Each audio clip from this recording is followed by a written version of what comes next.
Yes, people, and welcome back to Normski TV and the What's Going On podcast. Big up to everybody that's in the chat. Please, if you're new, smash that like button, subscribe and share on the road to 1K, 40 away.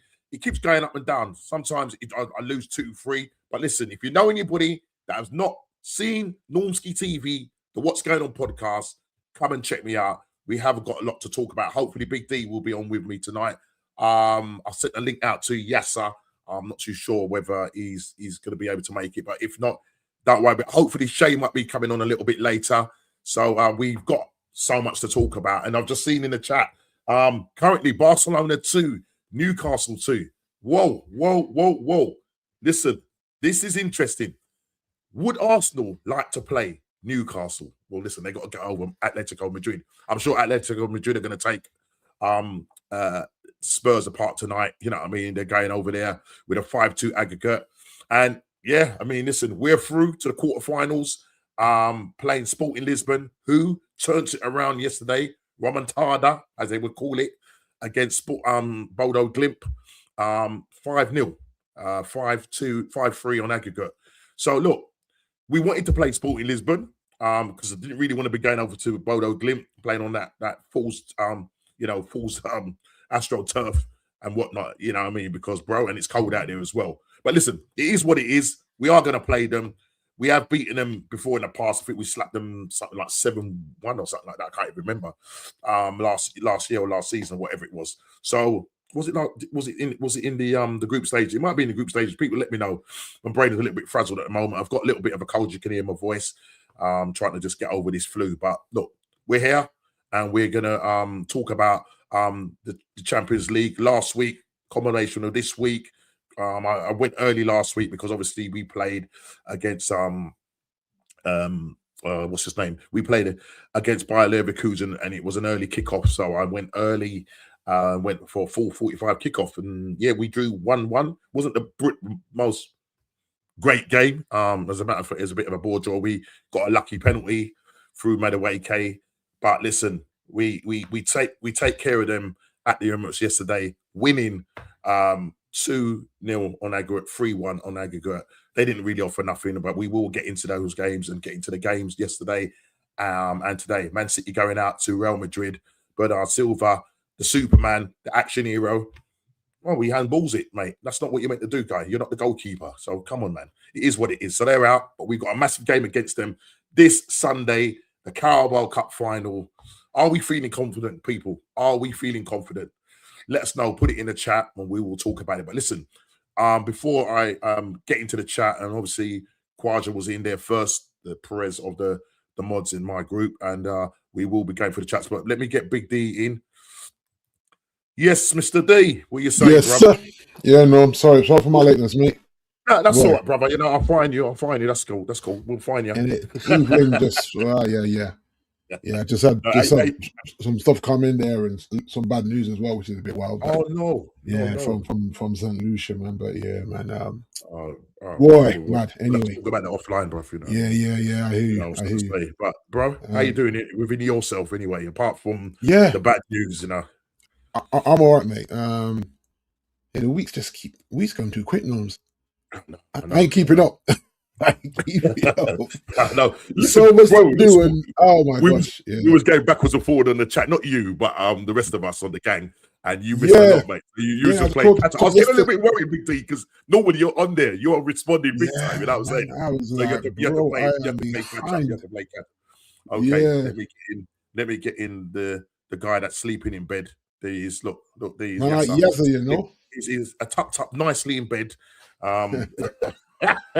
and he's sporting a lovely. Listen, when I saw you yesterday, bro, man, was it yesterday, the day before, man? Your afro was big, yeah. But yeah, I literally just got my hair cut like 2 hours ago. It's looking sharp.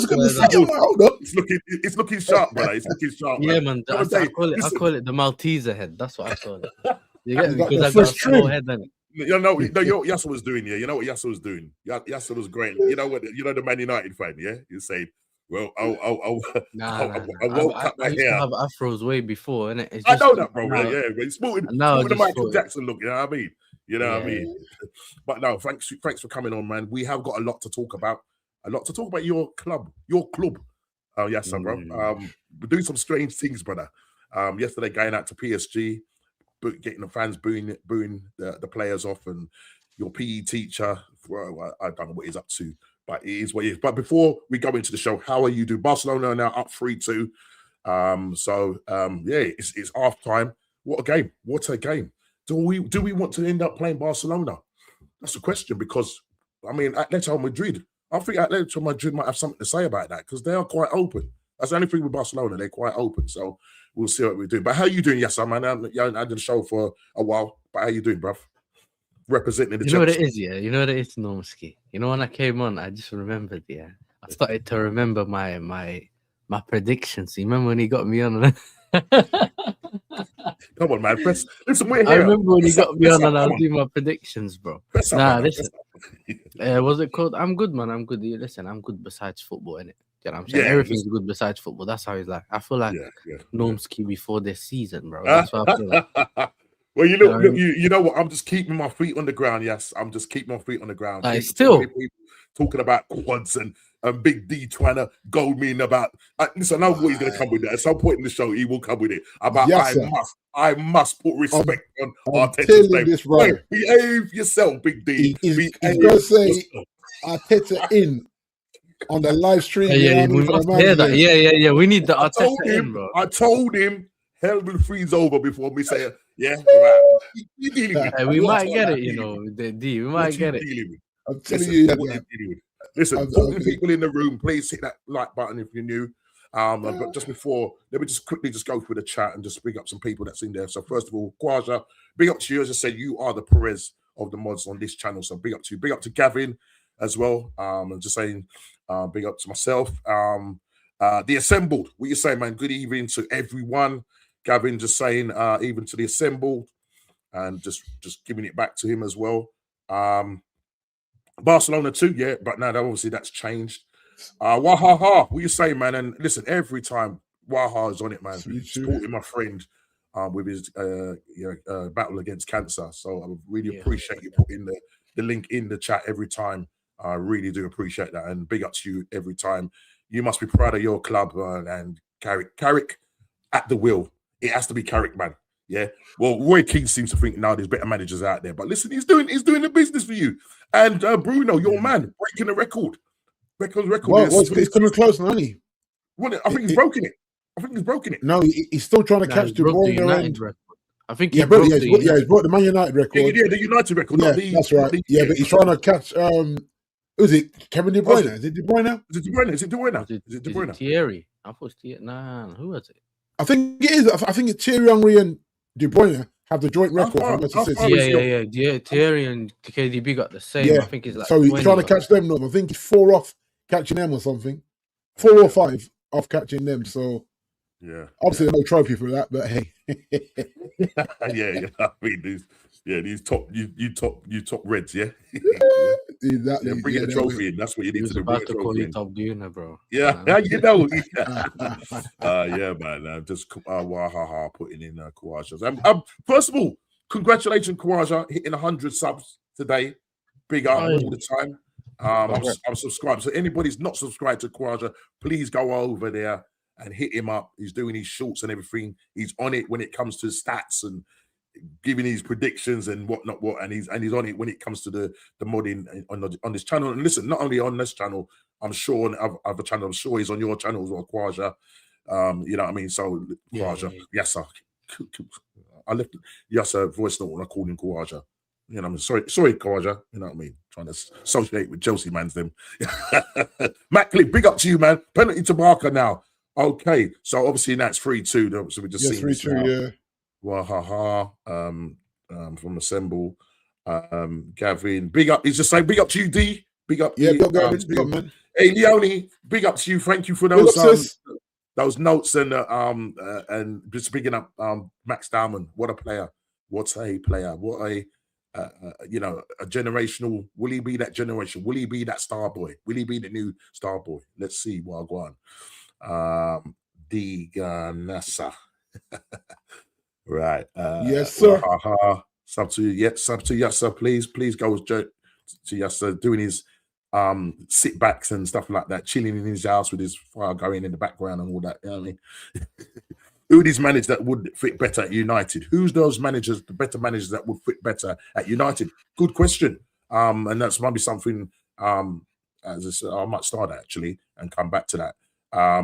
Because at the end of the day, look, Carrick is doing a great job there. And, you know what I mean? Why not? I mean, he's keeping it real, keeping it basic. It's keeping it simple. And I think that's the problem, though. That he doesn't bring enough drama for people. He's too calm. He's not getting gaslit in press conferences or anything. And I think it's annoying people. It's annoying people. Huh? Is he like an old school guys? Is he like an old school manager? You know what I mean? Because these new school managers and the gimmicks that they come he's not trying to be a hippie norm. Yeah, he's not trying to make it about him. And I think remember Big D. Yeah, he's the United fans are used to the whole the extras. All the extras, exactly. Like Amorim, he was doing everything that he shouldn't do. Like Carrick's just doing the simple, the basics, and it's working. Do you know what I'm saying? It's just working. Yeah. So, and the thing is, like I say, he's turning up for the press conferences. He's not getting gaslit by these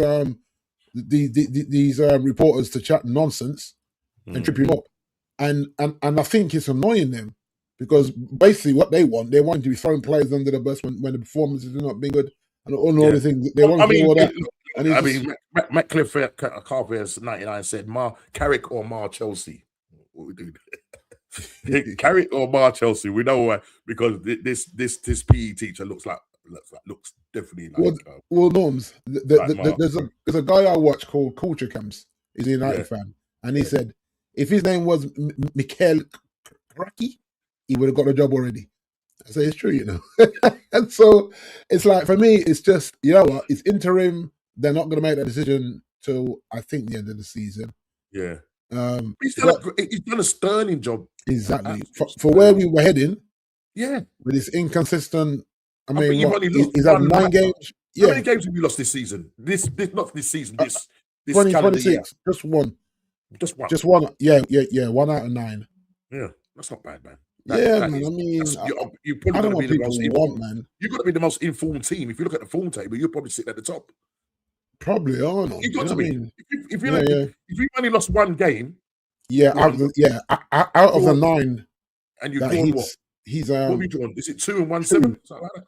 Yeah, something like that. Yeah, lost 1, drawn 2. Yeah, I mean, come on, man. I mean, yeah, man. Because remember, I said, 1 game a week, Champions League or bust. I said it, start the season. Yeah. So that's all we can do. If you win a cup, you win a cup. We're out the cups. So the Champions League or bust. That is it. Yeah, this is it. And I think you've gone. I mean, after dealing with Aston Villa have dropped off, guys. They have absolutely dropped off a cliff. Especially the key players, the Ollie Watkins, Morgan Rogers. Yeah, these mans are not performing. There's got to be a fault out there somewhere. Or they're just burnt out. It might be just too much. The squad's not big enough. I suppose. With them being in Champions League and all of that, and too much. Is it Champions League? No, Europa League. Sorry, Europa. But they're just playing football and trying to go for, and trying Champions to go League. League. Trying to I mean, at one point, but this is the thing. You lot know, innit? Emery, that's his thing. That's Emery's thing. You remember he done it with Arsenal as well that season, but he lost in Baku. But he does that where at some point he just starts to shift his focus fully on the Europa League. And the whole form can fall in the league. Yeah. But he's do you think he will win it? Do you think he'll win the Europa? And look, listen. When you win it the way he wins it, it's kind of weird not to say he won't. Do you know what I mean? Even if there's manager there, he has that know-how in it. Yeah. And Villa do have the quality. Like Villa do have the quality. I think it's just being able to rotate between the league and also not falling too far down in it where. If you don't make it in the Champions League, you're not completely ruined your league as well. Like just finding the right balance between the two. But he doesn't know that. You know what I mean? That's not his thing, Emery. Emery just like nah. I just want. Yeah, we can get both. And he's also getting a few players back now. People like John McGinn and them guys. Man. Listen, they missed. I mean, Anano's back as well. Yeah, Kamara, that's what I'm saying. So I think it's Tillemans and Kamara, isn't it? It's Tillemans and Kamara. So when they lost those players, because I remember when we played them, and they were all over us at the Emirates. And then Onana went off because they were cutting through us like butter. The whole thing just died. They looked like they had literally just died. Yeah, because I thought they could have scored. What is it, 2 or 3 goals against in that first half? Yeah. So don't let that score line deceive you, because we was under the cosh, and then as soon as he went off injured, we upped our game. And I think that's been their problem, that the fringe players are not as effective as coming in. So the moment you lose that drop off between the guys on the bench and the guys that are starting. Yeah. So Onana, John McGinn, when you lose them, man, Tillemans, it's like you could see that he's trying to shuffle the pack, but the pack ain't really shuffling. So he's trying to just get through there. Every time he does that, it just sort of falls. Literally. We're not them guys that just all this thing, We can't do that. We just do the simple one. We just do the simple one. Exactly. Over. We don't do all that and all this. Forget that, brother. Yeah. Big up to J-Lux, man, every time, man. Big up to you every time. Just saying big up to to the assembled, and also Gavin, just saying big up to J-Lux. And just saying Gavin A, my brother. And do you think the British teams are performing well in Europe? Well, I know one team is. That's a straight answer I can give you. The assembled. That's one answer I can give you. It's been inconsistent, It's been very inconsistent. Like the last week's results were very poor in Europe. If you think about it, I mean, 1-1 we drew. That was we got. No, I'm not talking about you. I'm talking about the others. Your Man City's, Liverpool. When he's talking about in general, because Man City they went to Real Madrid last week.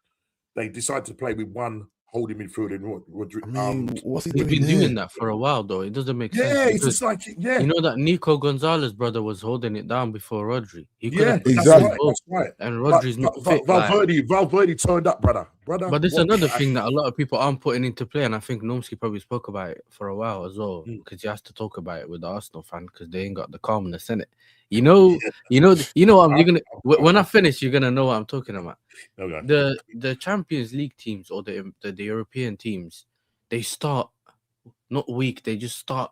They're not really focused as much on that. They just wait until they get to the knockout stages, and you can see it with all the other teams. Real Madrid, everyone just thought Real Madrid's done soon. Don't worry, they can't beat anyone. They're struggling in the league. And all of a sudden they beat a City that was potentially in a title race in our league. We was told that City were going to go there and slap up. And then you guys had that little scare against Bayern Leverkusen, even though it looked like people were saying we're already in the semis. Real Madrid had players missing, So it was almost like a foregone conclusion that Man City were going to go there and take them apart. But listen, they got proper battered. And then PSG, they were not the same PSG of last season, but they dealt that's the example. Remember, Liverpool were top of that league phase thing, and then they had to end up facing PSG. But I've always said finishing top has its perks in terms of you can play at home and all that. But you don't know who you're going to face, because if one of those big teams goes down below, and they're the bottom side. Even though that they build that league phase because they think the better teams are going to be at the top and the not better teams are going to be at the bottom, you might still face one of the big boys early on. But I just think that even Atletico Madrid's another one. Remember, you guys beat them. Bayern Munich got beaten as well. You remember you guys beat Bayern Munich and Atletico Madrid, and they just dealt with. We comprehensively beat them, but. The problem is as you rightly say, Yasser, when you get to the knockout stage, when it really matters. Do you know what I'm trying to say? Because it's all good saying, "Oh yes, we got to the quarterfinal," because we just live on like, "Oh, we've got this far in the competition." Blah blah blah. It's about lifting big ears up, and the heritage clubs like Real Madrid, they're doing it.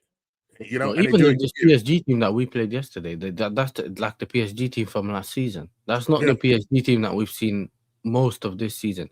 And even though I think I spoke to Lewis, and he had someone on a PSG fan, and he was saying that the team is deciding when they want to put the intensity in. So throughout the season, they're just not really playing at the highest intensity. They're just trying to get through all the games.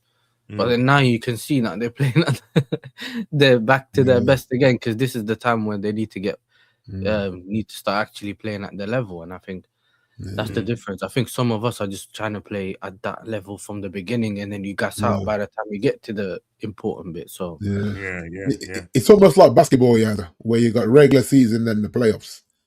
and the teams that get through the playoffs are the teams that know how to coach the regular season to qualify for the playoffs. And then it's a different team in the playoffs that you see trying to get to now the it's time NBA to focus, final. and they know what to do. Yeah. Big up Calvin, man. And just saying, yo, Big D in the panel. Yes, Calvin. Spurs should sell Romero and Van der Ven. They don't want to be there. It seems like you can see that. Look, you can tell. Tools, man. Down in you know what I remember? The Arsenal game. You know when that Igor brother tried to tell Van der Ven, and he ignored him. Nah, he wasn't having it. The reason he wasn't having it is because the player usually can tell. Because a lot of the times the player knows what he's going through in the game. He's like, if I'm gonna keep getting run behind and have to run back down all the time, why are we pushing up? Because that just means they're gonna find more space in behind. You know what I mean? Yeah. You know, especially and being in the game, but a lot of the times you can tell. I think Romero, he wanted to leave last season. He was linked to Atletico or whatever it was at the time. Van der Ven's another one. Xavi Simons loves the club hub. If he can't be in the Champions League or something, he'll find another club to go to. I mean, he could be a wonder kid at 28, like Lingard. Do you know what I'm saying? Right. He's one of them. But what do you reckon with Spurs though?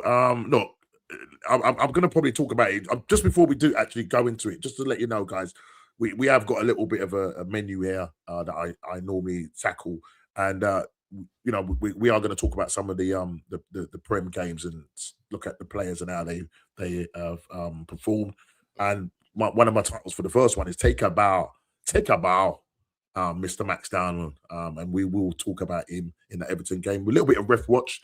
I know D, you've got a problem because obviously the Brentford game. We'll come on to that. You were very upset in the chat, so we will come on to that.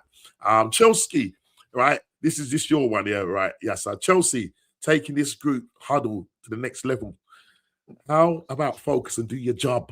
Yeah, do your job. Yeah, do your job. Typical the pool has thrown the Spurs the biggest lifeline.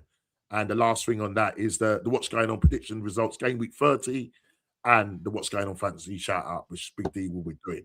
So let's get into them. Let's just quickly go through some more of the chat. Big up Vincenzo, big up to you every time in the panel. Patron, the same from the assemble. JLux PSG looked dangerous. Yes, they did, and they certainly did put somebody to the sword yesterday. You know what I'm saying? You know what I'm saying? Subscribe to who's this channel? Wahaha. Is it Wahaha channel? Yeah, sorry about that. Gosh, I got confused. I just Kwaja to JLux, yeah. Big up to Kwaja from Vincenzo, Gavin. Big up Kwaja, JLux again. Thank you, my guys, always. Big up JLux. It's good to go through because you're the community and we need to highlight you guys. You know what I'm saying? Vincenzo, my brother, is Savini. Okay. Calvin, the Man U board are mugs if they don't keep Carrot. Yeah. I'm sure Big D will agree with you there. Carrot as Man United balling out. Yeah, that's from Vince. If we lose against Forest, Spurs could still go down. Yeah, 100%. Listen, it's not over. Yeah. Points wise, they're only a point ahead. They're only on 30 points. Yeah. You know what I mean? Oh, mate. Yeah. What's this? Let's go here. Can we start? Yeah. We're going to do that because you got 20 minutes. Yeah, we'll definitely do that. Yes, I will. I'm definitely going to be starting with that. Yes, so in December, I have to be fair. Yeah, he asked me whether we heard about Roman. Yeah. Anything, bro. He's hiding blood. Do you know what I'm saying? Well, people from next year. If you're new to the channel, please smash that like button. Subscribe to the channel. JLux, they certainly do, bro. And again, just putting this in. But listen, let's start with the Chelsea. You told me you have a lot of questions about Chelsea when you messaged. I've got a lot of questions. I have a lot of questions, my friend. So Chelsea taking this group huddle to the next level. So first of all, right. First of all, yeah, what is this about? Yeah, I need you to explain this, yes. But before you explain this, there's some other things I need to show you, right? Right. So look, Paul Tini is in the middle, yeah. Right. And I'm thinking they've done this before. Against Villa and stuff like that. We've been doing it a bit more recently. We've been doing it a bit more recently. Why, I don't know, but we'll get to the bottom of it. I need to understand this. I need to understand this. And look, he was asked a question. He says, your PE teacher, David Brent. That's what I like to call him, David Brent. Yeah, big up, Chili, man. What are you saying, brother? Man, like Chili. If you want to come on the chat, come on, man. Because come true, Chili, dog. Come true, my brother. Come true, Chili. Because we're gonna catch your team, right? 5-2. Right? Atletico Madrid. He says, I'm disappointed. There's more focus and emphasis on the things that don't matter. I'm going to make it really clear. I want to protect my players. I'm respectful to the game. My players made a decision that they wanted to be around the ball, to respect the ball, and show unity and leadership. That is not my decision. That is what the decision between the leadership group and the team. There is nothing that they're doing with that huddle that is disrespectful to the opposition. When a meeting with the referee, my assistant goes in, the first thing he talks about is our huddle. He says about when I complained about Arsenal being in. Shut up, man. Stop complaining about Arsenal, right? Anyway, this is what your PE teacher said. 4-2 Barca. 4-2 Barca, brother. Yeah, that's it. It's done. It's done. Yeah, they're cooking. They're cooking, on it. And so Chili, and I understand why Liam said it, because he says you got to just keep respecting the ball. Yeah, this is the new Chelsea huddle. Yeah. Oh. You said you're gonna ask me questions. You didn't say you're gonna troll me, bro. I wouldn't have come. You know what I mean? Slow down. I'm too tired. Oh God, yeah. What is that? Keep respecting the ball. This is what he said. He said, keep respecting the ball. Don't listen to the press. Don't listen to the outside noise. Right? Even to the point where the ball is levitating. This is what they think. Is this what's going to get them over the line? Yes, sir. Talk to me. Yeah? We're believing in AI now. No, listen.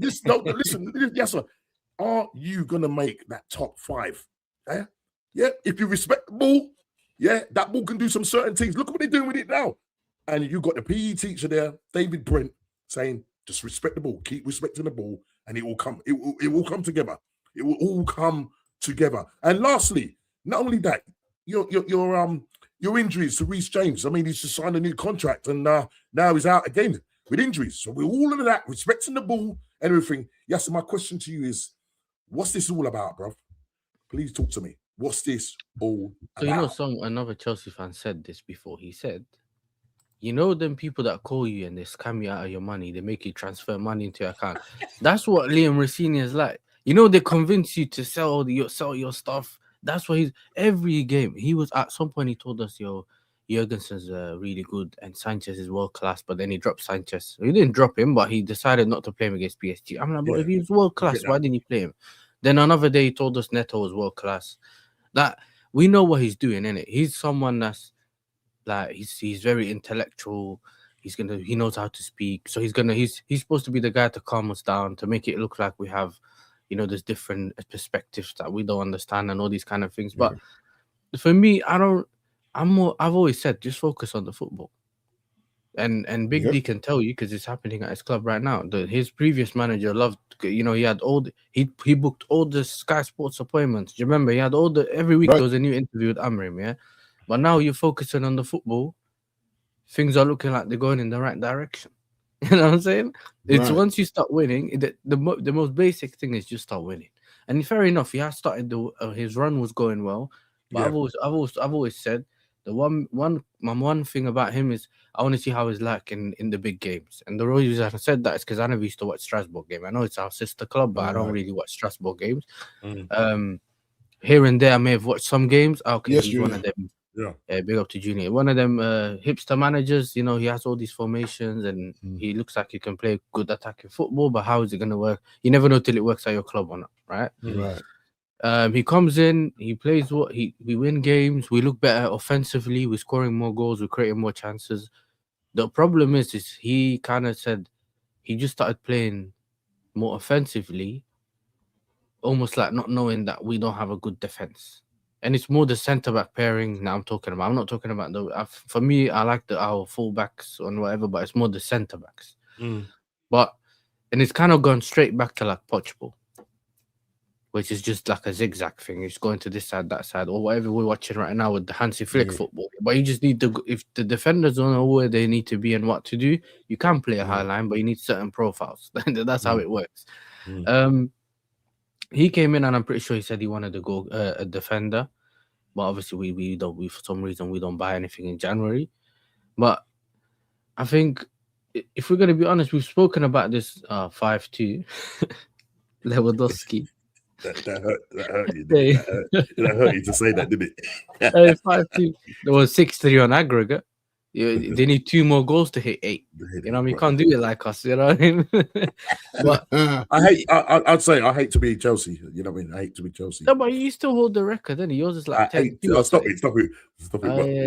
We don't forget. You know, we remember. Everyone has their moment, bro. But yeah, I mean, listen. But you know what it is? If I go to like the season itself, look, I've said that I don't know if we had this conversation, but obviously my season was technically over when Maresca got sacked. And the reason I said that was it was the manner of the sacking.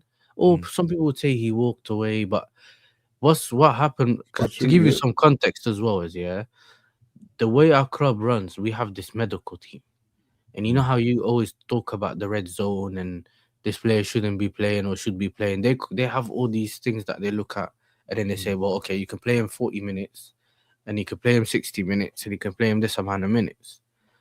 Now, some managers might be like, nah, you know what? I just want to play the player because I need to win this game. You know what? Might take the risk, blah, blah, blah. Now, if it works out, it works out. If it doesn't, it doesn't. But at the end of the day, I think there was a lot of, with Maresca, it was more, there's disagreements about, he thought he was going to get backed after he won the trophies and got himself top 4, which was the aim. And then when he kept asking for a centre-back, he didn't get one.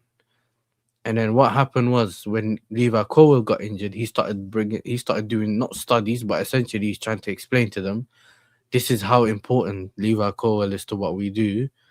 You need to get me someone for us to go throughout the season because he had an ACL. And the weird thing is, his injury was throughout, like literally in the summer, so they could have still bought someone. They turned around and told him, they had a look around. They said, well, all the other clubs can't get centre back, so how about internal solutions? I forgot which club it was that couldn't get a centre back. I think it was either City or someone else. Someone was looking for centre back, but maybe because Normski's team managed to get Hincapié and no one else wanted the rest of them. But in general, from there onwards, he was essentially annoyed because he started to get onto them on the media, which is another thing.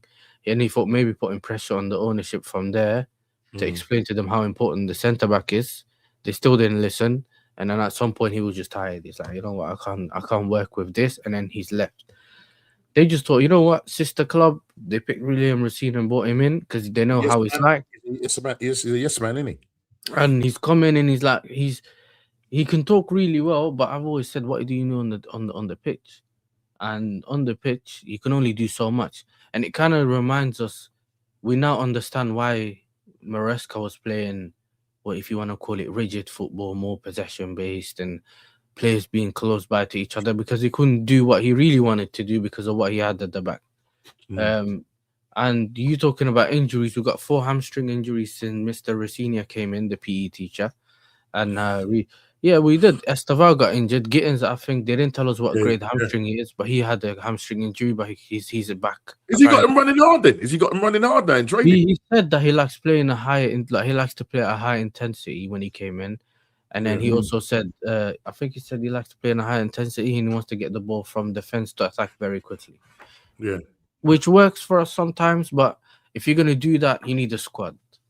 Yeah, because then you can kind of rotate. I've always said this about Klopp's era. I said he's never had, or he never really wanted, because remember with Klopp, he was like, I want to win the right way, which is why he couldn't always win. But his thing was, if you're going to play the way you're playing, essentially just running around the whole game, you need to have, 60 minutes, Salah, go and bring on an Mbeumo for the rest of the game. Because then the levels stays, especially the intensity levels stay the same, whereas you don't get that drop off at the end.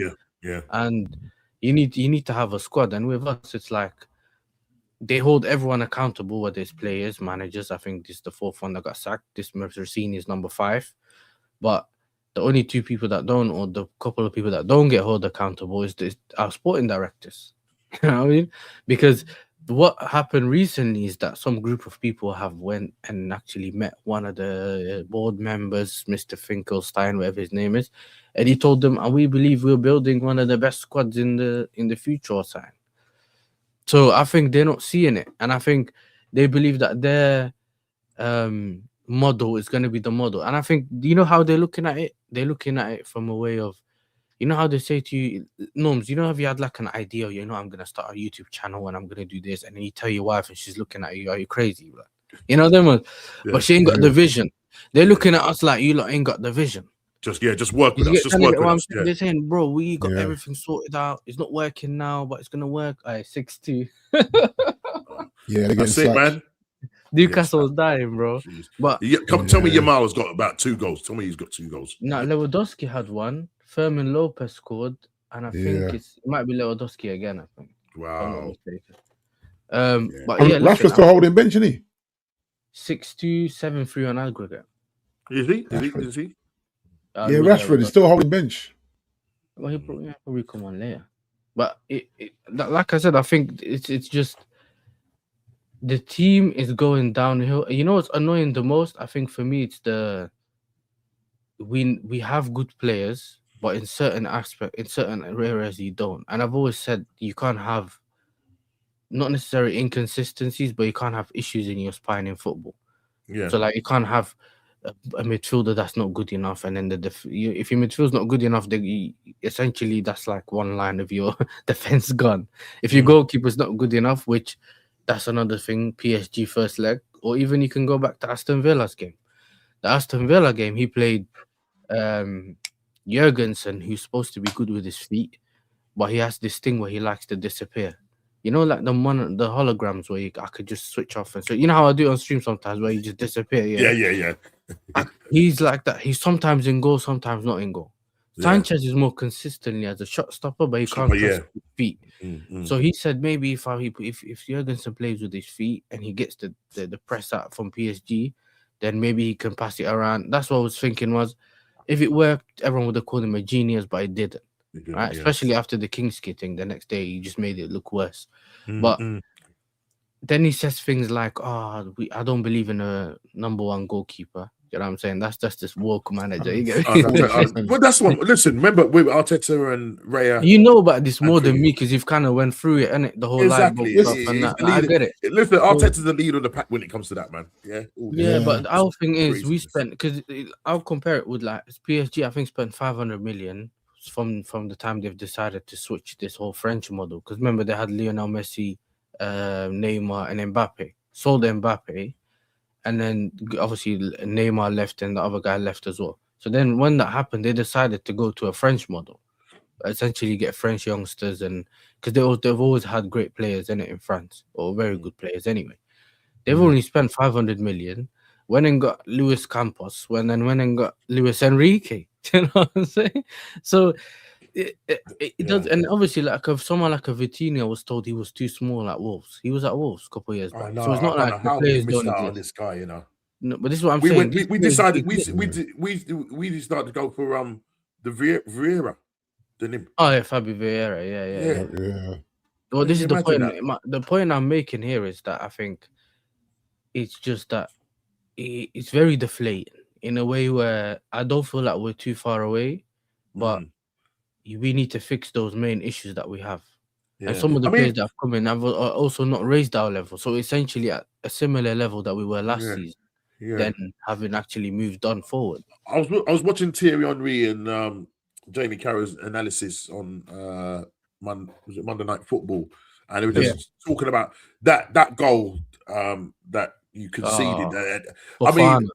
I mean, the positioning. I mean, there was an instant. I mean, there's a situation where Henry said that Liam turned around and sort of turned his back because he knew whatever he had coached on the thing wasn't working, so he turned his back on it. I wasn't too sure what was going on there, but when they showed it from, the position of the midfield, it's like a line, isn't it? It's like, no one was in Reece James obviously didn't cover himself in glory, and it was just the guy picked up the ball. But Reece James how's Reece James, who was either playing in your midfield or I think he was playing in midfield in that game.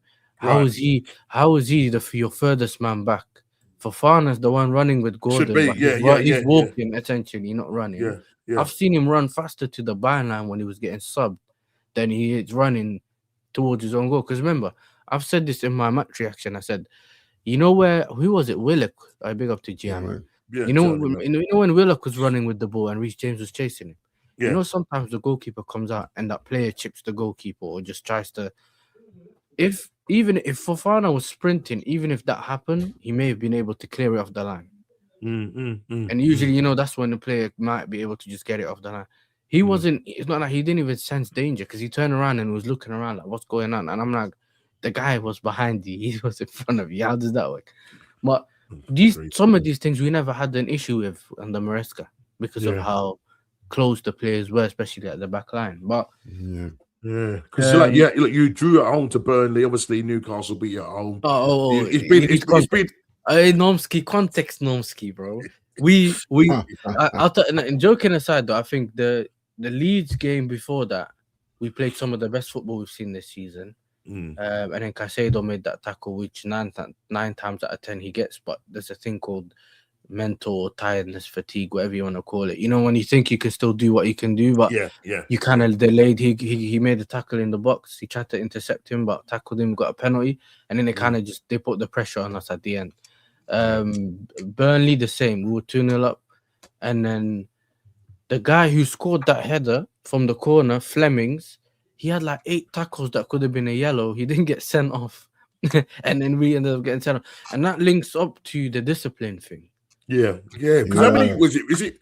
What you? It was 7 or 8. Is it? We've got 9 red cards. I think it's 9. Well, is that in all comps? Because I know in the Premier League, I think it's 7 or 8. It could be all comps. I think we got 7 in the league, 2 in the Champions. It's mad. But let me tell you this. I don't know if you noticed this, Nomsky. I think I've noticed for my team, that you know, you could even look at the Arsenal game. You know how players kept going to the ref. Because you might say, you know, some of the challenges that I think early on, I think Timber could have got a yellow, or whoever it was on that side could have got a yellow, but he didn't. And then as soon as one of our players gets a yellow, they're looking at him, they're looking at the ref like, but he didn't give a yellow for that. And then they start losing their heads. It's one of those where we've watched enough football to know that even if you don't get the decisions, you don't go to that extent where you get yourself kind of in a position to get a yellow, right? You might get onto the ref a bit, but it's like, where he's doing where's the fairness, where's the justice? That's what he's trying to do, but he's getting himself sent off. But obviously, the Neto thing was another example. I genuinely don't think he knew he had a yellow. Right? Yeah. I remember that game. Because when I was watching, I didn't see the little graphic saying he got a yellow. So when he pulled out the yellow and then the red, it's like, what's going on? Yeah. You know what I thought it was? I thought he done the Ronaldinho thing. You know that ref that pulled out the red and he's like, oh, accident. That's what I thought. And then he's like, nah, Reece got sent off. And I was like, wait, what? But some things we've been unlucky with, but everyone gets unlucky sometimes. So it is what it is. But we still need to do better. Do you know what I'm saying? How do you think going forward? Yes, because I know you got what's the name. It's going forward. It's just we need to buy quality players. I think there's 2 things. Just to say, talking about this buying issue and that, and obviously we knew this thing was hanging over your head with Todd Bowley. You know, sort of talking about man like Todd. Man like Todd talking about the issues with your previous owner. And now the Premier League, the charges, 10.5 million, and the suspended ban, which is what? Listen, I'll do it all over again, Nomsky. You know what I'm saying? That's what I'm saying. 10 point. Listen, come on, man. What's 10.5? Did you see the players that were on that list? Ramirez, I think Eto'o might be on that list. Hazard. No, but to get to that.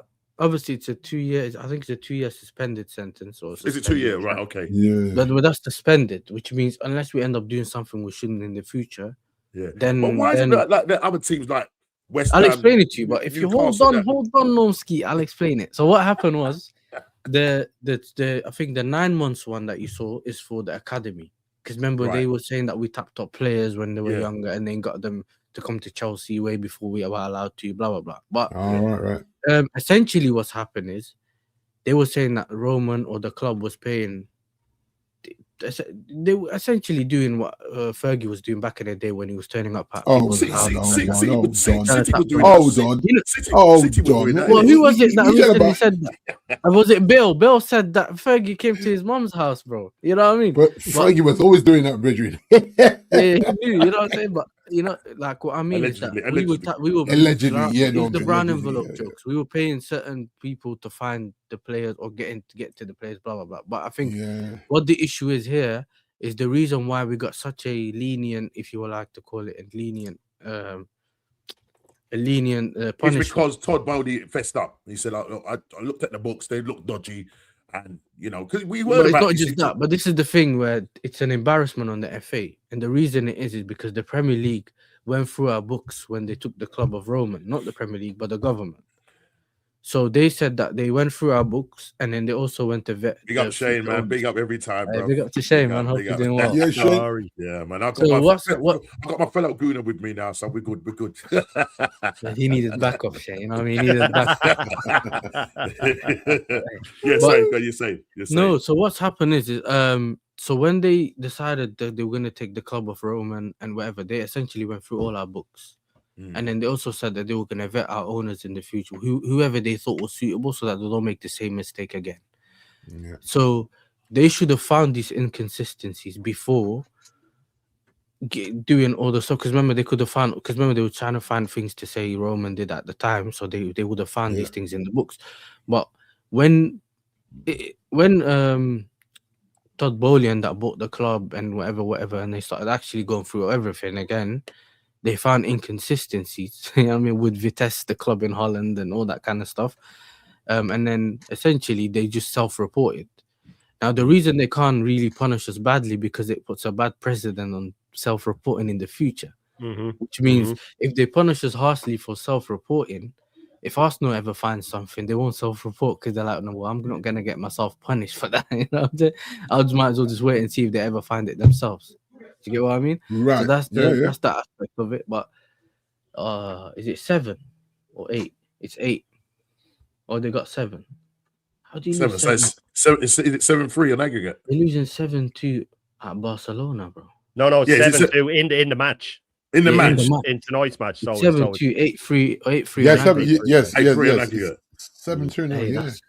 So they got one more goal. They got one more goal than you, yes, sir. Wild.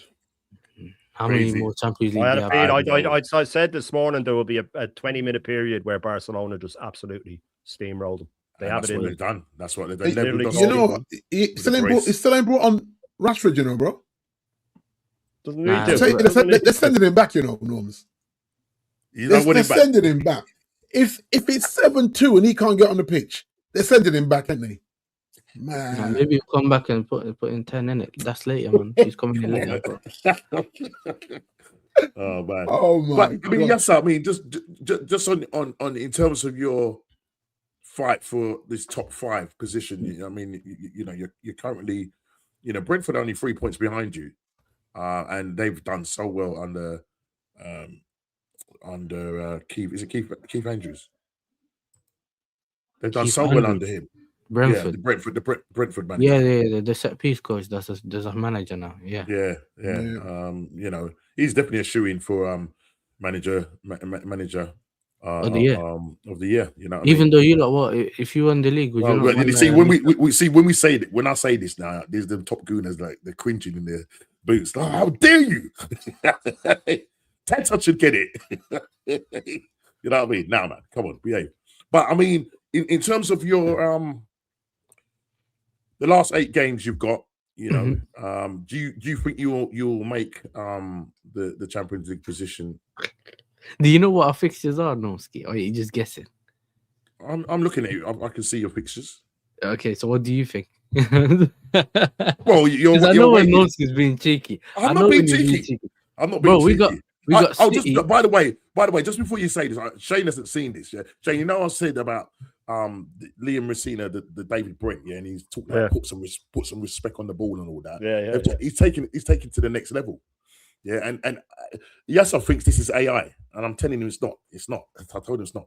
I can't. Maybe this looks like something Shane has made. You know, something you see on the street. No, Shane hasn't made this. No, I get inspiration from Shane. Wasn't me. Wasn't me. It wasn't me. It was me. Keep respecting the ball. That's what he's saying. David Brent, keep respecting that ball. Yeah, and I'll tell you what. Yes, if you do that, you go far, mate. I think you'll make top 4. Yeah, but first let's try to keep the ball out of the net. Do you know what I mean? Our own. You know what I mean? Focus what's going on the pitch, bro. You know what I'm saying? So I mean, listen, your way to wow, you're two. Whoa, yeah. Away to Everton, then you got Chelsea at Man City at home. I need you to do a little thing for us there. I'm sure Shane will agree with us. We need you to do something there. Yeah. And then you got Chelsea, Man United, Brighton, Chelsea, Nottingham Forest, Liverpool, Chelsea. Boy, you got some tough games. Yeah, we got that hard running like we had last season. Yeah, you got some tough games there. You've got some tough games there, bro. Yeah. I didn't realize how tough it was now, just looking at it. That's mad. That's what mad. I said. That's what the league do, though, guys. Like, some teams get hard starts, some teams get harder run-ins. And I think it's done on purpose. It's a way to manipulate, so much drama towards the end of the season, especially when it comes to, because the thing is, with the coefficient, for the Champions League, we actually needed City to go further to help the coefficient. I don't know how that works. So we may not get 4 spots. I don't think we'll get. We need Crystal Palace to win the Conference League. We need Villa to win the thingy. Europa, exactly. Yeah. So we need Arsenal. And you need Arsenal to go far. Go far. I don't know about win it, but not win. Go far. You know what I'm saying? Just go far like it always. And then, what's the other one? And you need obviously Newcastle, City, Chelsea. If we went far, it would have given us a bit more of a leeway thing, innit? But I don't know. I don't know what to think that. Well, look, it just depends. You're currently sitting 6th on 48 points with a plus 18 goal difference. Brentford 3 points behind you with a plus 4, the same amount of games played. Only 1 point behind Liverpool and 3 points behind Aston Villa and 4 points. Not 4 points, 6 points behind Man United. Do you know what I'm saying? So no, it's actually better then for Villa to win the Europa and drop out the top 4. That way there'll be 5 teams in Champions League, isn't it? I think. Is that how it works? So the top 4 would qualify, and if Villa are not in the top 4 and win, then the 6th would get in like last season when Tottenham won it. Oh no, right. It doesn't drop down a spot. The 5th would still get in. I think 5th would still get in. Yeah, if you win the Europa League, it kind of goes down. Yeah. Right. Yeah. So whoever's next gets it or something like that. Do you know what I mean? Because they'll have spots for the Europa League winner, the Champions League winner. Yeah, but that's what I'm saying. That it's better for Villa to drop down and win the Europa League than be in the top 4 and win the Europa League.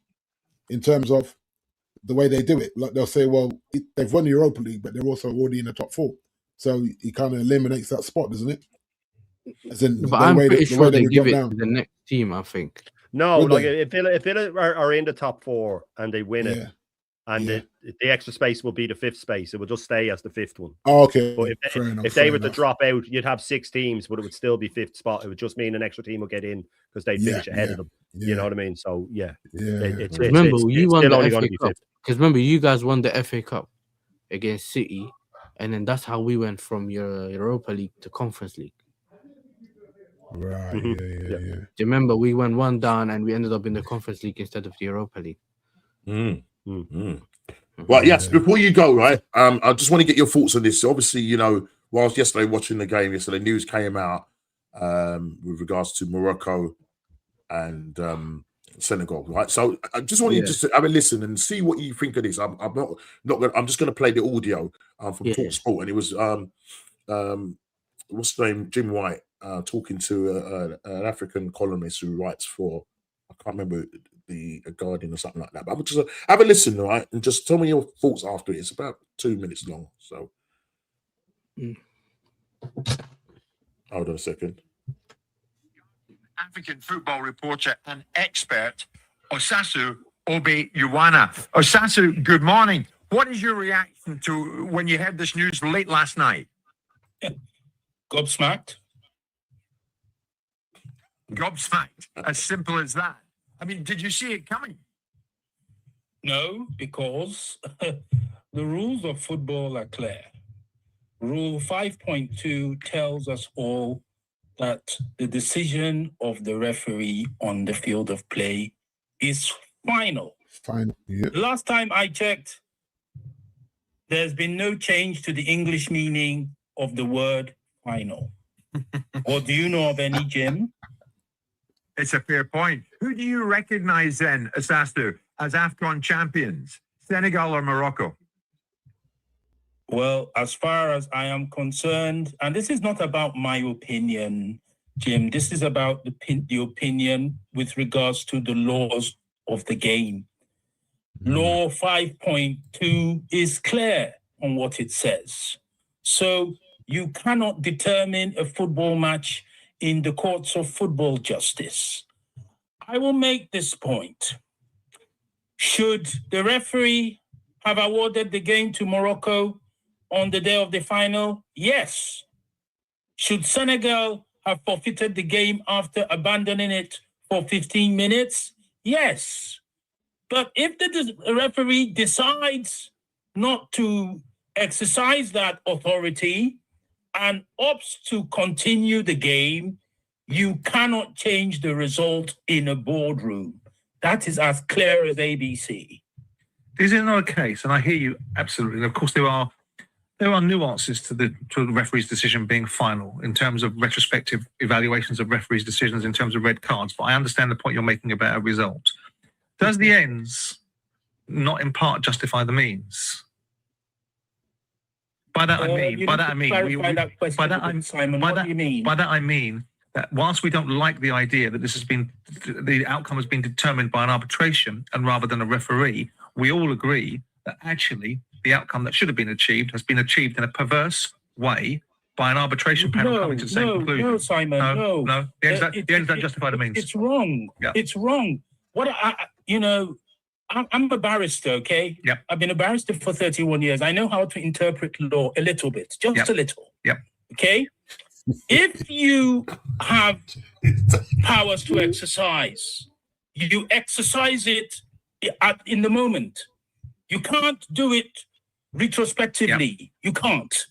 If he had done it on the pitch that day, nobody would have argued with it. Mm-hmm. He had the right to do that. Mm-hmm. But if he exercised his discretion to continue with the game, his decision is final. And all that should have been done is that if CAF were not happy with how he handled the match as a referee, they should have, instituted disciplinary measures against him. Right. But you cannot take the trophy away from Senegal. You can't. But what would that? Okay, I'm going to leave it at that. Yeah. He's essentially said what I was going to say. This guy he talks absolute sense. To leave it after 2 months, it should have been dealt with there and then. Yeah, exactly. Yeah, it should have been dealt with there and then. Right? They were just pouring through rules, though. Just what can we do? What can we do? What can we do? They were just digging through whatever they could find to. Mm-hmm. And they went in. Do you remember? It's embarrassing, though, wasn't it? It's embarrassing. I do like Senegal's reaction, though. The Senegal national team just on their X account just put up the videos of them celebrating with the trophy with no words, and all the players just reposted the pictures of them with the trophy, basically saying, "You can do what you want, we still won it." You know what I mean? Whatever you want to do, we still won it. We know we won it. You know what I mean? Yeah, I think they're going to appeal to the court of arbitration or whatever it is. They are going to. They can't overturn it again. That would be a farce. In general, it is a farce. I've got to be honest now. Like if that happened, everybody that watches me knows that I'm obsessed with World Cups. I love the World Cup. If that happened, it would taint the next World Cup for me and every World Cup after. It would taint it. I'd just be like, who knows it? But what that's can exactly happen? how I feel, Shane, about that. It's just taking the shine off it. It's a disgrace. Sorry, Shane, but especially me and some other people, we done a lot of content around the African Cup of Nations to show people that it's not as bad as a tournament as Jamie Carragher says he is. You know, Yeah, but you know, it's one of those things where it was an amazing tournament. As someone that's watched it, if any of you watched it, then you know how it was. And I think the way it ended, especially in the final, for me, even as someone who don't know any specific rules in terms of the rule book of the what's it called, the CAF, and the differences between, you know how there's like different rules in the FA and the UEFA, like the way they look at certain things. But I feel like in the game itself, when the game stopped and the players walked off the pitch, I think I remember the commentator saying that there's a certain amount of time they can be off the pitch, and if they don't, then, or if the game ended, because remember there was a couple minutes, half time or full time, whatever it was, that then at this point, then he's gonna have to end the game or whatever he had to do, and then that means they fought for it.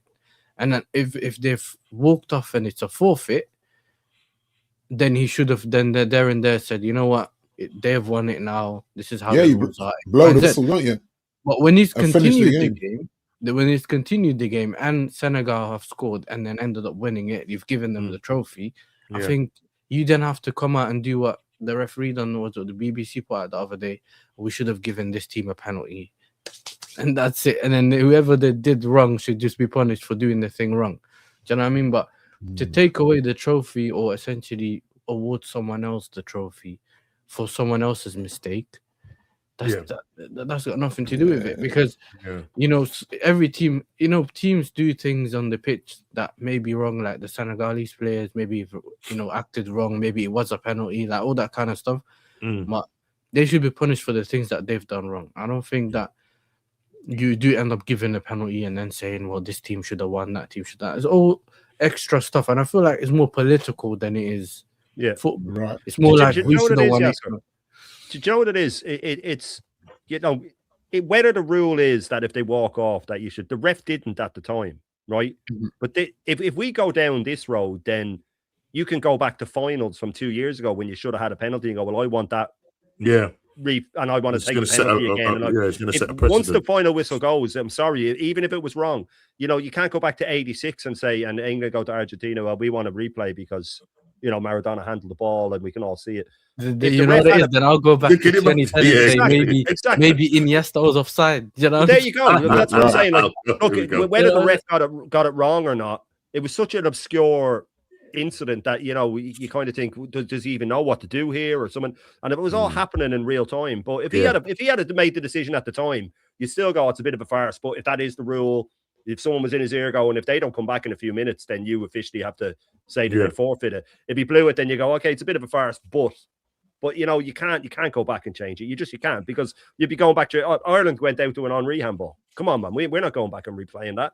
It was a terrible decision at the time. You just take it on the chin, you know, and you move on. So I think what they've done now is just they've really, whoever came up with the idea to do this, they should have thought it through, because I'd like, even with your man in the chat saying the ref made the wrong decision. Morocco have every right to be upset about it. Of course they do.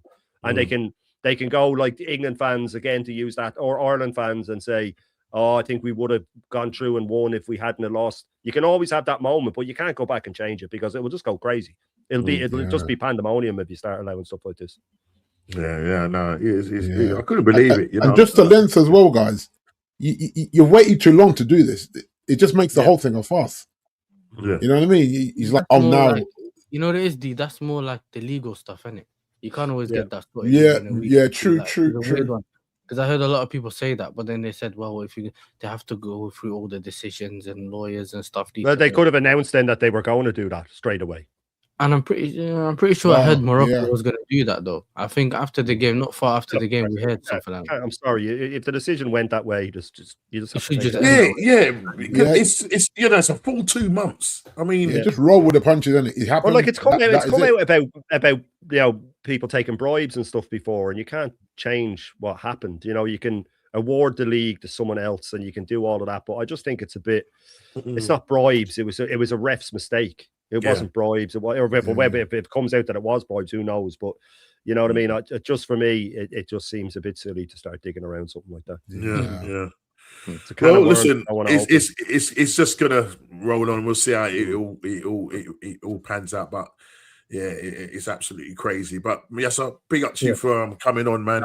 We dealt with your Chelsea respecting the ball, David Brent. Your fight for top 4, top 5, whatever it is. You know what I mean? The ban and all of this. It's all happening at Chelsea. Is that there's a rat in the camp? Was that real, or was that a fake thing that went? No, I just think that it is my opinion. I heard about that as well. Yeah, my opinion is a bit different to most, but I seen a correlation with Big D's ex-player. You know what I'm saying? When he starts to get linked to yeah, Garnacho. You know he's got Nash. He can't help himself. Well, his brother should I say. But it's either him, but some people are saying it can be one of the French players because the source that leaked it was French, and obviously they're assuming it's one of those. Obviously, we've never had issues like this before anyway, so it's a bit strange, but we'll eventually find out who it is. You know what I'm saying? You can't hide. At some point, someone will tell us who it was. That's crazy. We'll find out eventually. I mean, just football. I mean, football. Got to be Sterling. Yeah.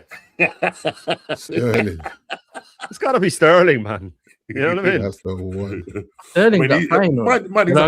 He's a final. That's why he's doing it. That's why he's doing it. Because he's looking like an uncle, right? He's gone. You know, he's been telling us for years. He's still on London. Yeah, he's still on the WhatsApp group. Yeah, he's still on the WhatsApp group, man. So he knows. He's still in the WhatsApp group.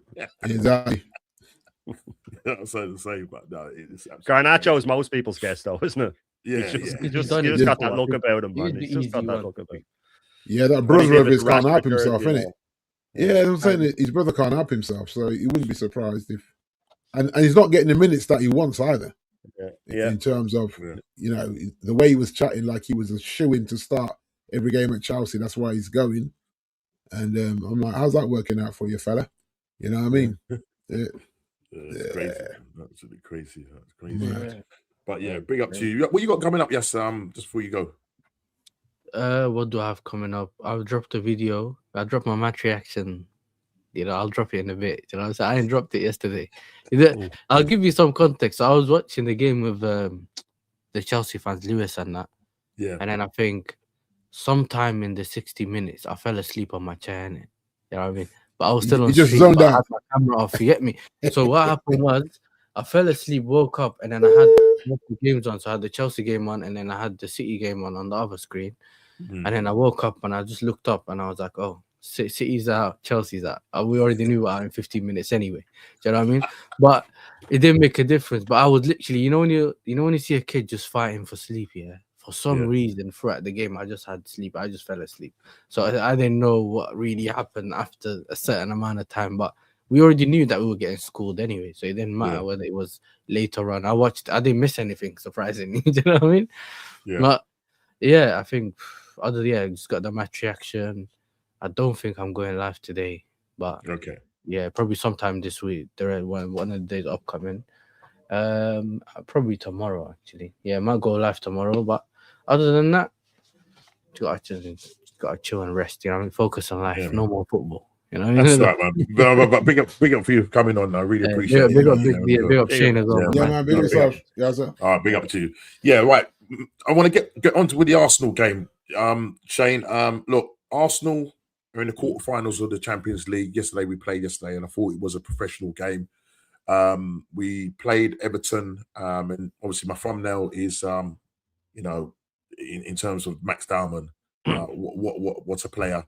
But that wasn't actually my actual thumbnail. My thumbnail, but it's take a bow, Mr. Starboy Max. I mean, what's a player? Someone that can go on and be someone great, but at the same time, he could go on to be someone great. But I think we just need to as the famous words you use, press the brakes a little bit. We don't want to overuse him. We don't want to overcook him and that.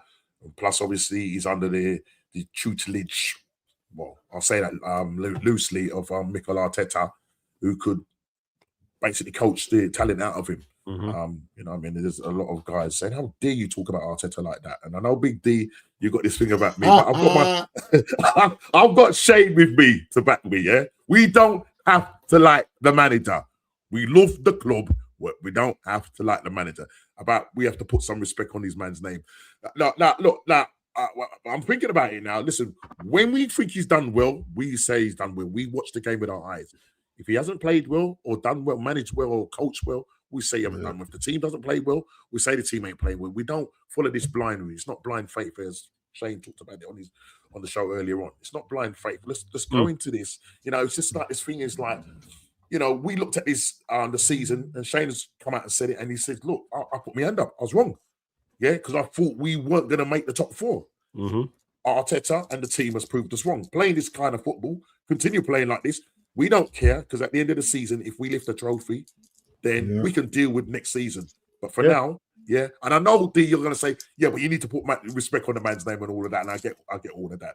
But just talking about Max, Shane, and him coming on, changing the game in that Everton game, 89th minute, lays a ball over to Piang. Well, he floats it in the break, but Piang, he comes off his mid-riff, and Qtrs is in the right position to do the business, puts it in the back, and then 1-0. We get a little bit of a scare because, this point, Gabriel's ended it out, and you're thinking, is this an Arsenal thing? Are we going to draw last minute? But Victor Qtrs is there to head that ball down. Martinelli heads it down, and, to see what this young 16-year-old boy puts 2 defenders on the floor, whoever it was, I can't remember. I think it was who was it? I think it was Milenko was one of the players that went down. I can't remember who the other one was. Heads it past him, and he had the whole of the Emirates to just go there, put the ball in the back of the net. 16 years old, 72 days, youngest player to score in the Premier League. Talk to me, bruv. Talk to me. Yeah, it was amazing. Let's get it right. We were terrible in the game before that. I thought Everton were better in the first half. In the second half, we looked a bit out of ideas, devoid of ideas. But when I saw Arteta take Zubimendi off and bring on an attacking player, I said, "Well, okay, I'm not used to this. No, I'm not used to this. I would too. But I was willing, and people will probably say, "Oh, you wouldn't." But I was at the time that if we go and they break and score in the last minute and we lose 1-0, I'll still go live and say, "Yeah, I'm pissed off at the result," but I'm not. I'll take the credit for throwing it down on and throwing. Going at them, because that's all we ever asked for. And I thought it showed guts on Arteta's side, and I praised him straight away after. I thought that's brilliant. I thought he got the lineup and stuff right again midweek. But with Dauman, we'll all talk about the goal. For me, the cross was exceptional. The cross was amazing. We're forever lumping crosses in, but that one was whipped in with purpose. And it was one of those that hit Hincapié inside the 6-yard box, yet Pickford still couldn't get to it. I mean, that's the quality of it, that you have to realise that the gap between Pickford and Hincapié is only a couple of feet, yet it still hit Hincapié on the thigh. And that's what it came off. Pickford couldn't reach it, so it dipped. Like I was surprised. The thing is with Dauman is, like, if you watch that again, the ball's just laid off to him, and he has time to just look up, and nobody goes to him, and he's able to pick his cross. As his career progresses, believe me, someone will go to him next time. These are the things that will come into it. A lot of people were saying bring him on the Champions League. I said no. I was with Arteta. Don't bring him on at 2-0. If he loses the ball or something and they break forward and score, this is the thing. People are saying start him in the cup final. Nope, don't you dare start. It's too much. Again, same thing could happen. He could be at fault for a goal. He could get hit by Rodri. He could, there are a lot of things. I'm with Arteta with easing him in. Now, next season, I'd start him on several games. I think he'll fill out a bit and he'll be fine. Yeah. But as for him coaching it out of him or injuring him, we have no proof of him doing anything but that. We have no proof of Arteta. Saka's finished when it comes to injuries. Yeah. He's also finished in making, because his mind's just set on defensive. He'll have moments, Saka, throughout the rest of his career when he pings it in top corner. He might even have a month here and there where he looks like he's back, but he'll either break down or the same thing will happen. It's just he's lost. I said it all the time. He's lost that burst of pace. Ethan Nwaneri used to come on, change the game, just like Dauman. 10 goals at 17. Screamers against City. The goal against Brighton. Game changer. All of that.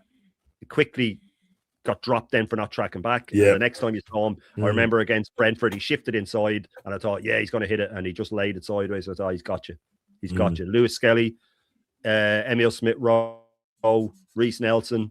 Now, people say, Dauman's better than all of them. Right, but you were saying the same about Saka, and you were saying the same about Ethan. These are going to be, this guy's going to be world class. This guy's going to be. So I have no other evidence than this manager sort of draining the life out of him. Now, he's not the only one Most coaches these days do that.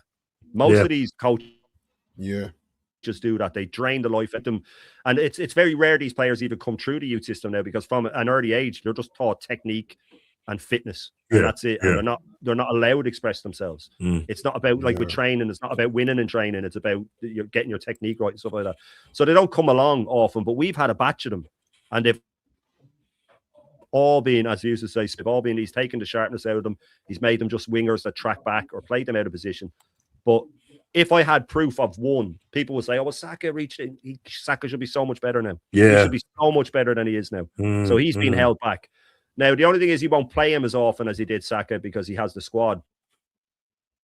But look, he's brought him in a couple of times. We have to remember he's already injured him once, and that was in training. So it shows the intensive training. We never really got the full details on the injury, which makes me think it was a muscle or it was a tear or it was something like that. Because if it had been an impact injury or something, they would have said it.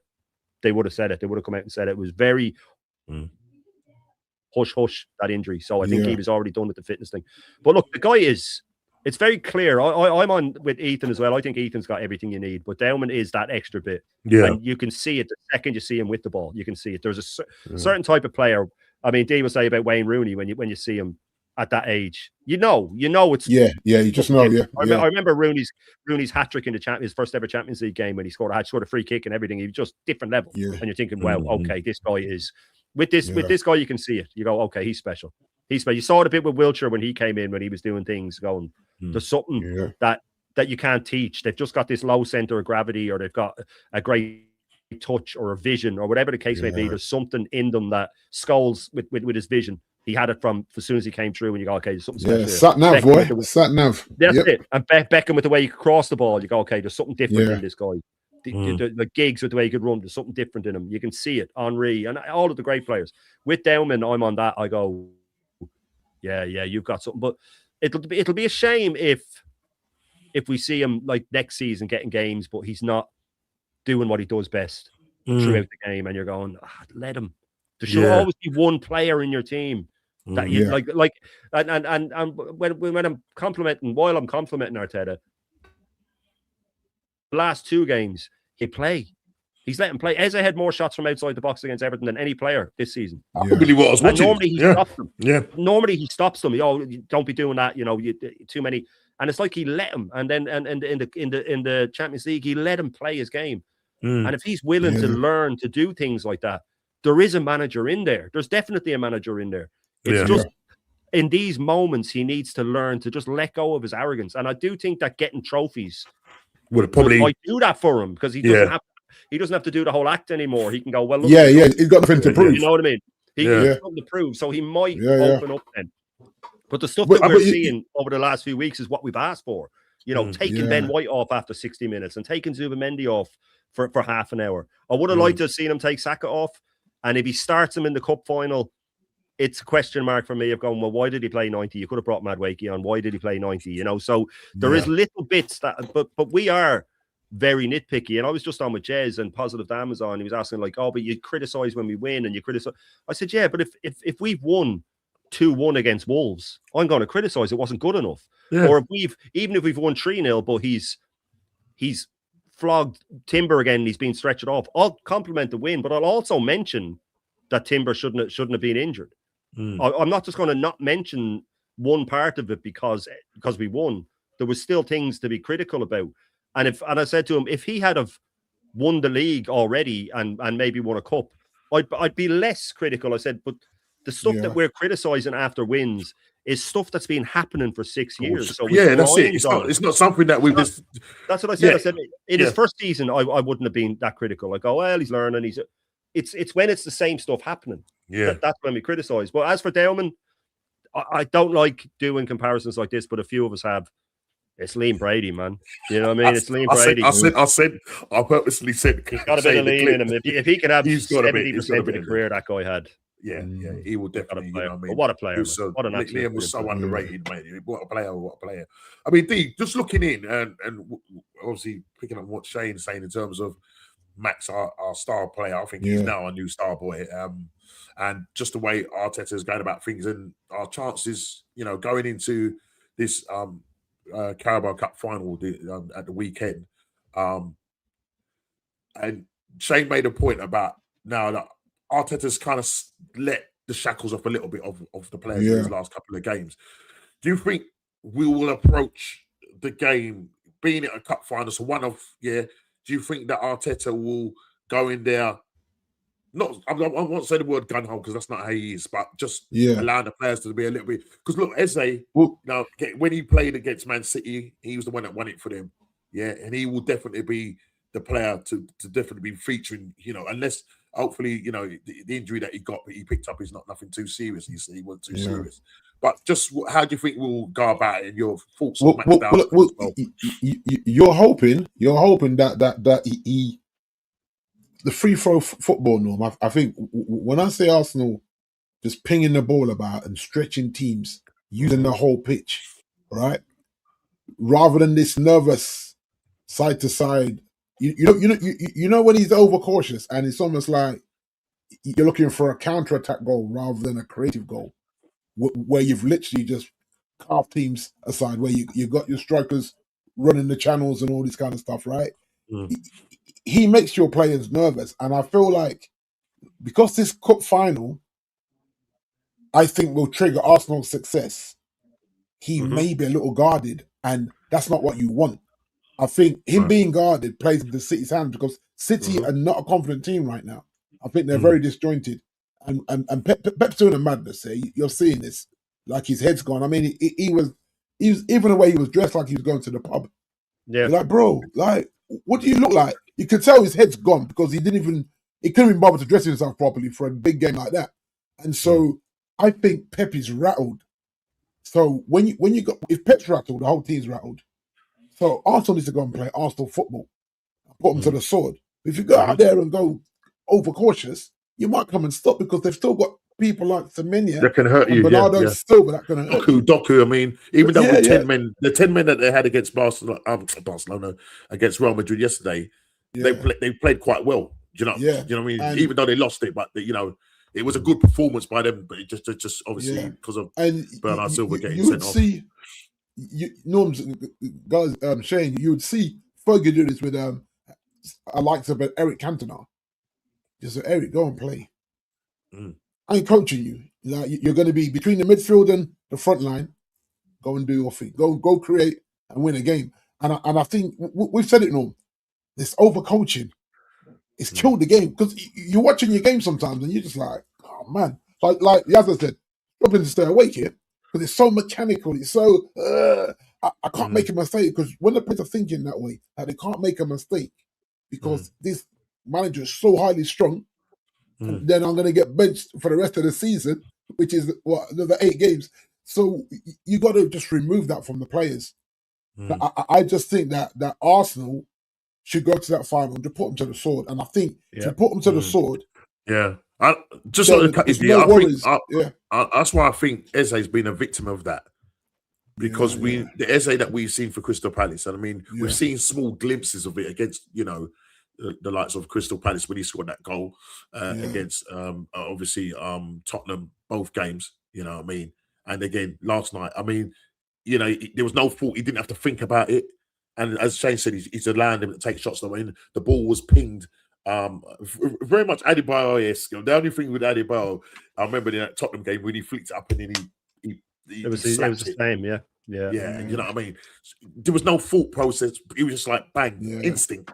And if he just allows his players to just go and play on instinct, especially the creative players and the attacking players, you know what I mean? But because they're so constricted, that's why I attack. Because listen, he's a defensive minded player. And so that's why our defense is doing well. That's why we've conceded the least amount of goals in the league. Yeah. But where we haven't got the balance right, and that's why, if we had an attacking threat of, say, either Man United, or City with the defense, we would have walked this league a long time ago.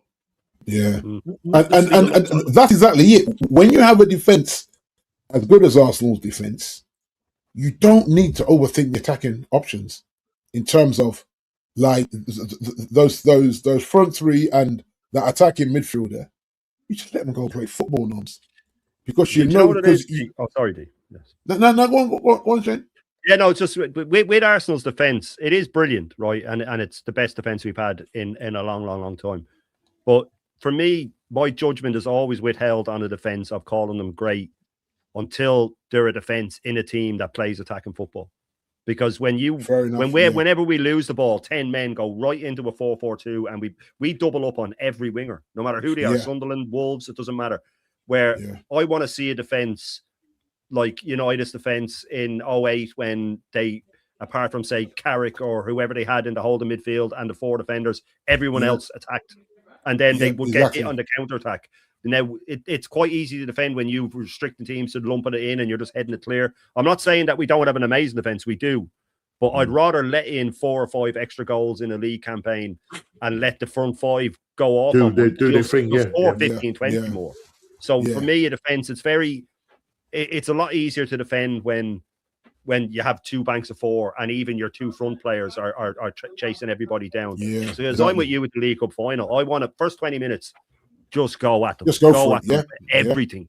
Then of course you'll have moments when you have to sit in, and of course we're playing City. That's right. But I want to land the first punch because I don't want to show them too much respect, but I also want to show them respect because I do believe if we win that final, and then beat Bournemouth the following weekend, I'd be willing to say, right, we're winning the league now. But if we lose that final and still beat Bournemouth, I'd still have a doubt in my mind going, it's only 1 loss. But I think if we have that in the bag and we can say, right, we know how to get over the line now, because I was saying from the start of the season that when we play them in the league, there's 5 games left after, I think.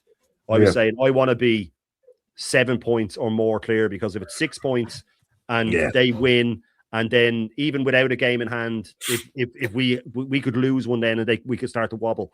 But, if we've won the cup, I think it will make a massive difference going forward. I think it'd be huge, because if we are going in for a run in with them and we haven't won anything, when all the talk comes out, they still don't know how to get over the line, and they hear all of this and they start. If we beat them, it's what would have happened when we played Liverpool at home. I wanted to smash them, because not just for the points, I wanted to smash them because we would have gone 9 points clear, but more than that, we would have taken the champions, smashed them in our own backyard, and said, right, we'll take it from here. And when we had a mad stumble after that. After that. We drew with Forest. People don't realise that it was the mentality of it. The next game was the one when Declan Rice did the every. You know what I mean? That was because it was happening again. So I think it's huge if we beat them. I'm about 60-40 that we will, but I am never, ever going to underestimate City. Never. If you look at this League Cup, like, it's very rare that the League Cup has the current top 2 in the Premier League in the final. Yeah, right? It's so important. So you've got that. Then you've got the professor versus the student. Now the student looks like he's coming of age. So there's so many dynamics going into this final. Yeah. Right. And so I'm telling you now, if Arteta does Pep over, Pep will have to just give him a bow, give him the head nod.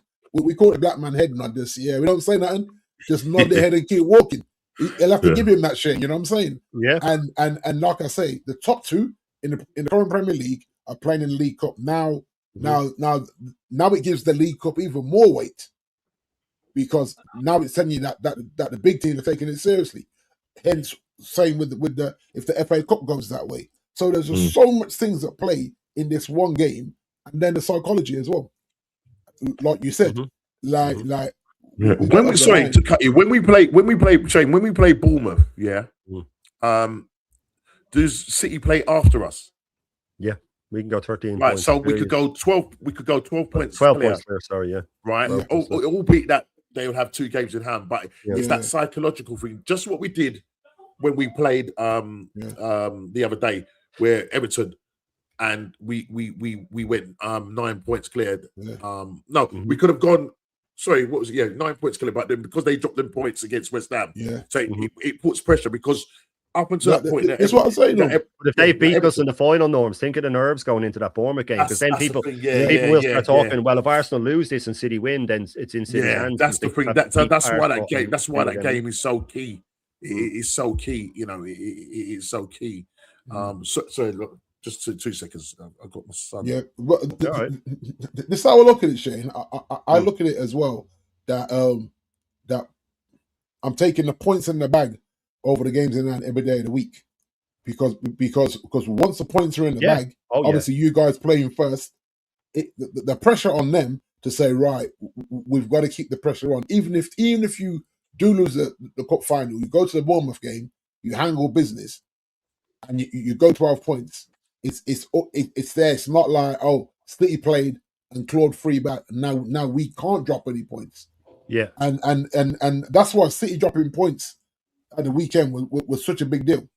But that's giving me more faith. You see, that's my worry about Arsenal still, is that I'm getting more faith from City wobbling than you know what I mean. And I'm not even trying to be a downer on that. That's what's giving me, because I kept thinking they'll come back. But the only thing with that though, is with 12 points is great, and it looks, but if they do, the difference with that is that when it's coming so close to the end that you're going, well, 12 points, it's over. And then within 2 weeks, they can win their 2 games in hand and beat you. Yeah. And then it's suddenly like, it's only 3 points. And that can really, so there is both sides to it. But my hope is from the fact that I just don't now, up until the last 2 weeks, I thought that they would catch us. And now I'm thinking they're just so inconsistent. They're so inconsistent. He's rattled, Shane. I feel like he's rattled, which is very not pet-like. At the end of the season. I think he's going to leave. Because if you think about Pep, he rarely goes 2 seasons empty-handed. He's never anything. He's never. That's not his MO. So for this, I think, and the way he is, the way mentally he is, he's not even going to show. He's going to try and play down this final. Trust me. Mm-hmm. He's going to try and play it down like, you know what? We're going to go out and do our best. When he knows, in fact, he'll say Arsenal are favourites and stuff like that. Yeah. He put all that. It actually, it'll just reverse psychology. That's what it'll do with us. Yeah, with it, especially for the neutral fans. For me, I just want to see a good game of football in terms of, I don't have a dog in a fight. Yeah, I think it'll be a chess match. Exactly. Yeah, you'll see a lot of cat and mouse, and I said to people, as much as they've been inconsistent, they've still got players. Oh, mad! And then I look at, especially attacking wise. Yeah, then I look at you look at Erling as well, and you think there's something wrong there. Whether it's physical, whether it's mental, whether it's stuff that's happened in the background that he ain't talking about. But he's not the same player in the second half of the season. He's just not. No. And so, those of us that play fantasy league, I'm not even putting the armband on him now. I'm just like, he's offering nothing. And you just think, as he's thrown in the towel, as there been a fallout, and because of the status, Pep is almost forced to play him, and then he doesn't play him. You know what I mean? He starts Mamouche. So you wouldn't be surprised if Mamouche starts his final over Erling. I think it's mad. That wouldn't surprise me at all. So you're looking at so many things. They've looked better the last couple of months. They've had 2 3-0s. Oh, I'm going to hell, am I? What's happening here? Where's everybody gone? Anyway, guys, I'm still here, just about. My thing is really moving mad as well. Shane, you there? No, everyone's dropped out. That's crazy. Okay, we're talking cup final, guys. We're still talking cup final. And obviously the professor versus the student coming of age, graduating, getting his first degree. This is Arteta. If he wins his finals, getting his first degree, and especially against Pep. And like I said earlier, I feel like Pep has City rattled, whether he's overthinking, whether the way he's setting the team up, you go to a big game like Real Madrid, he goes with a single CDM in a game that big rather than 2 to shore it up. So there's so many things that he's done that has you a little bit, is he thinking straight? Is he beating himself in terms of the way he's thinking to set the team up in the moment where he needs to win? So there's just a lot going on there. And I don't know what's going on. We go. I can hear voices now. Can you hear me? I can hear you now, Norms. Yeah, I can hear I can hear Shane. I can hear you, Shane. I can hear Shane as well. Oh, you can hear me? I didn't know you could hear me. I don't know what's happened. I can't. Yeah. StreamYard has just gone crazy. I can't even add. Yeah. So how am I not seeing you guys? I can see him backstage. I can see myself backstage, and you're the only one that's on there, D. Yeah, I know. This is weird. Oh, there we go. You're back, Norm. You're back. No, but I'm trying to add you. Oh, I've gone now. What's going on here? What is going on here? You said you have been added. Said I've been added, but I think you'd have to call time of that on this one, Norms, will you? Yeah, look, listen, people. Look. I'm gonna end it. This is we get stinker and hooked. I can't. I've lost all my. Oh God, this is right. But listen, people. Apologies. I don't know what's happened. StreamYard has just done a mad thing.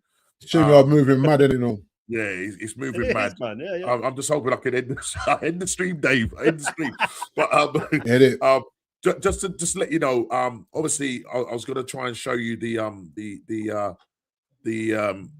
what's going on Premier League thing. Just to let you know, I am now the same amount of points as Big D on 23 points because 23 points.